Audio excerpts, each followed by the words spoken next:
Ibinahagi ni Andrea Brillantes kung ano ang nilook forward niya sa darating na 2024. Ang taong 2024 ay Year of the Wood Dragon. Sa panayam ng ABS-CBN na lumabas sa kanilang Instagram noong nakaraang araw, December 17, 2023, inamin ni Andrea na wala naman siyang masyadong ine-expect para sa susunod na taon kundi growth at healing. Sabi pa ng controversial actress, di na kasi ako masyadong nag-e-expect, basta growth lang at healing.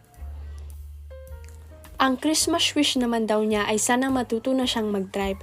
Dagdag niya, Christmas wish ko, masaya naman na po kasi ako, healthy yung buong family ko, and maayos naman kami. Siguro Christmas wish ko na lang matuto na mag-drive. Nasa gitna pa rin ng mainit na usapan ang aktres matapos ang Scoop.ph or Philippine Entertainment Portal nitong nakarang araw, December 18, na si Andrea mismo ang lumapit kay Catherine Bernardo upang ipaalam dito na nagkaroon sila ng ugnayan ni Daniel Padilla. Iba't ibang trusted sources ang nagbigay ng kanilang nalalaman ukol sa isyu.